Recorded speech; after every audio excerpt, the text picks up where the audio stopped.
It certainly was a good game, but... Well, a good hockey game again, but they played a good game last night, the two teams. The Sabres, you know, they made some mistakes that really hurt them, but you can't fault the effort.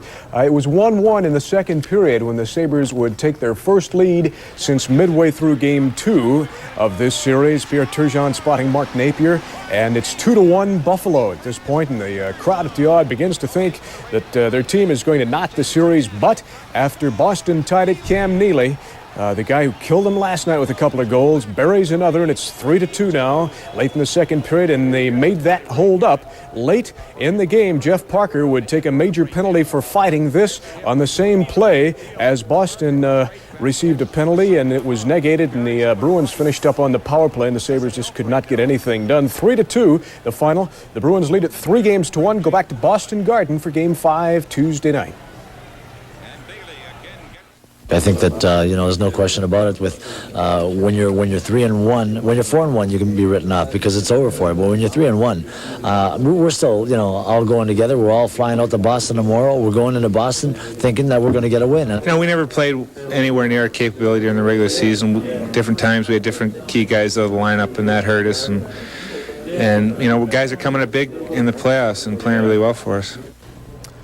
Pull out all the cliches because it's that time of year again, and we'll have more in sports in just a few minutes. It was a hard-fought game, though. Yep. Very good. Thanks, Wes. If a sixth playoff game is needed, it would be played at Buffalo Memorial Auditorium. Get the puck in the net. Yeah, we really have to do this, don't we? I don't know. You know, the Bruins have worked very hard in this series, really. The Sabres have to win 3 in a row, including 2 at Boston Garden, or the season is over. A sad but simple situation. It was a disastrous weekend at the Odd in Buffalo. Game 4 tonight. A win could have hung the Bruins and sent the series back to Boston, tied at 2. The Bruins were 1 for 5 on the power play, and here it was. First period, Sweeney in the corner. Galley at the point, tipped in by Randy Burridge. And it's 1-0 Boston. Just 4 shots on goal by the Bruins in the first period. 17:06. Andrew Chuck working it over to Bodger on a Sabres power play, and boy, he blasted it past Lemelin. We're tied at 1 after 1 period. Then Pierre Turgeon with a slick pass in the second period to Mark Napier right here at the goal mouth, and the Sabres had their first lead in the series since the second period of Game 2, 2-1. But then the deadly combo for Boston. Later in the second, Cam Neely centers a pass. Look how wide open Janney is over on the right side of your screen, and he beats Cloutier. It's 2-2. And then the same combo later in the second. Napier with a bad pass, and Janney behind the net to Neely, wide open in the slot. Nobody took him. And falling down, he beats Cloutier. 3-2 Bruins. And then that real deadly play for Buffalo late in the third. About 3.5 left here. Telvin has just taken a penalty, but Jeff Parker doesn't know that. And he begins banging away, and he goes 5 minutes for fighting, and the Bruins finish the game on a power play. The Sabres, with time running out for Ted Sater, frantically tried to tie it during a late flurry. But nothing doing. 3-2 the Bruins, and they go up 3-1. Mike DeGeorge has tonight's wrap from the Odd. West, the Sabres on the brink of elimination, and you might have to look back to Game 2 when the Sabres blew a 3-0 lead in that game, because ever since that time, the Sabres have played a very undisciplined style of hockey. We've talked about it. We talked that the teams that are going to advance have to hold their discipline and have to hold their cool under a lot of stress, and there's no question that we've made some mistakes at some very critical times, and I'd like to attribute it to youth and inexperience, but that's not true. We know better. We're professionals. We know that what's going to be involved in playoff games, and discipline is the biggest factor. We've had our share of bad goals out there. There's no doubt about it, and Boston's capitalized on the mistakes that we've made, and I think we were doing that earlier on this series. For the Bruins, needing just one more win to wrap it up, the biggest concern for them might be overconfidence. It's certainly not over. They played well in our building all year, and the first couple games in the series. So, you know, we got to come out and realize that it isn't over, and come out and play hard the same way we did last 3 games. With the Sabres at the Odd, Mike DeGeorge, Channel 2 Sports. Okay, here they are. Montreal got a gone here, and now at 6 o'clock I said it wasn't panic time. Now it's getting to be panic time. A series that started out so brilliantly for the Sabres looks to be slipping away. The Bruins banged out a 3-2 win over the Sabres in Game 4 tonight. The Bruins sweep the weekend, stay here in Buffalo, and take a commanding 3-1 lead back to Boston for Game 5 Tuesday night. The Bruins on the power play early on in the game. 7 minutes in, Randy Burridge tips a shot past Jacques Cloutier.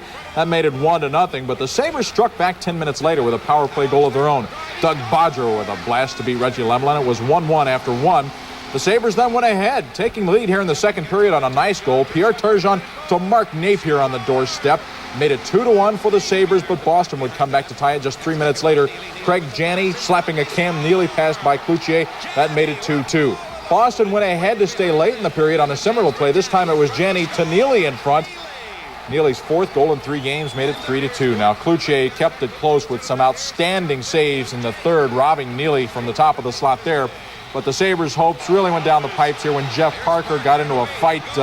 He got a 5-minute fighting major with less than 5 minutes to go, so that virtually robbed them of all prospects of winning the game. The Bruins win it 3-2, and now Buffalo is faced with the tough prospect of having to win 3 in a row, 2 of them in Boston, to take this series. So now, with more on the players' reaction, let's go over to Memorial Auditorium where Bob Kaczynski is standing by with a live eye. What was the mood in the locker room afterwards, Bob? Well, understandably down, Mark, as you can well imagine. It sounded about as it sounds right now in the odd. Vacated an hour and a half after the game was over, but the Sabres were bloodied, but their heads were not bowed. We have to, pull together and rally behind the effort that we're giving. We're working real hard. We know things are going to break. We've just got to make sure that we stay in tune to what we're doing, and things will break for us. There's no question about it. It's pretty frustration for us. We played. I think we played well enough to win the last couple nights, and we didn't get any bounce, and in the third period we had a lot penalty and we couldn't get anything going. Look at the times that we've won back-to-back games against these guys. I can remember twice this year we've gone in there and won and come here and won. So, it's not over till it's over. The series isn't over yet. They still have to get the number 4, and we're going to go to Boston looking for a win there. We're not about to fold our tents yet. Our guys played well over these weekends. I feel as bad for the fans as they do. Certainly they want a winner in this town, and so do we. But if they're looking at the guys not putting out or not working as hard as they possibly could, this team is certainly not going to quit on them. And if you can put your finger on one statistic, Mark, it's the fact that for the last 2 nights, the Sabres have been but 1 for 8 on the power play. And if they could have cashed in a few more of those, they'd be going to Boston with an advantage instead of that 3-1 deficit. So from Memorial Auditorium, Bob Kaczynski sending it back to you, Mark. Thanks a lot, Bob. I hate to keep sounding like Jacques Cloutier's press agent, but again, he was outstanding tonight. They just got to get some goals to help him out. Yeah, and it's going to be interesting to see who starts in goal on Tuesday night. Okay, I'll be there in Boston Live, and obviously we'll be keeping everyone up to date on that. South of the Pennsylvania state line can be a very harrowing and hair-tearing experience. And after going through that experience, only to find that the Sabres had won their opener in the Stanley Cup playoffs by a resounding 6-0 score in Boston, I felt I didn't have to have such anxiety attacks because the Sabres would surely be blowing the Bruins away in the next 3 games. How wrong that feeling was. Today, the Sabres are going back to Boston with the distinct possibility of being eliminated from the playoffs tomorrow night. That has a way of playing games with the mood of a team. Well, it was easy practice. We had a little loosen up and a little fun. Our backs are against the wall and we know we have to win. This is a situation where we absolutely have to win and play well tomorrow in Boston, and the guys are aware of it, but I don't think it's a point we wanted to dwell on this morning. Obviously, we know what the odds are against us and so on. I don't think there'll be many people running to the wickets in Vegas to put a heck of a lot of money on us right now, but we feel confident because we've won in Boston in the past, and this year especially we've been able to win in that building. If we hadn't won in there in the past 7 or 8 games, we probably wouldn't feel all that confident going in there, but the fact that we were able to go in there and win, and the fact that we've won a lot of big games this year makes us feel good. We're down 3-1. We're a little disappointed with that, but we played well. We played well in Boston, and we played well the first game, and so we see no reason why we can't go in there and win and come back here. Now to the highlights that it has put Buffalo in this position. It seemed like deja vu of Game 3 at the start. Sabres led in shots on goal yesterday, but Randy Burridge got one by Jacques Cloutier in the power play for a 1-0 Boston lead. Buffalo got its own power play working just once during the game. That was when Doug Bodger's shot from the point found the net at 17:06 of the first. Mark Napier gave the Sabres a 2-1 lead on a nice setup by Pierre Turgeon and Ray Shepard. That came at 3:18 of the second. But Craig Janney would even things up just 3 minutes later. And at 15:32 of the second, Cam Neely, who's become a nemesis to the Sabres, got his 4th goal of the series. It was his 2nd straight game-winning goal, making the score 3-2, and the Bruins held on to win it. Oh, yeah, we did held on. We've held on for a couple of nights now, and hopefully we'll be able to be in a better position next game. You don't want to be leading by 1 goal and them having a man advantage when they pull their goalie and really buzzing around our net. It really gets scary at that point in time. But listen, it's not over until we've won 4. And that's what we're saying, that's what we're thinking, and that's what we've got to do. And what the Sabres have got to do is win tomorrow night in Boston or face their 2nd straight early exit from the playoffs. Well, the Bison schedule this series. Yeah, well, I was sure. Not over yet. I don't know what happened. Well, it's not over, but boy, I'm certainly worried. A series that started out on a high note has turned very, very sour for the Sabres. Now they have to win 3 in a row from the Bruins or go home early again. Glenn Walker has more on that lost weekend.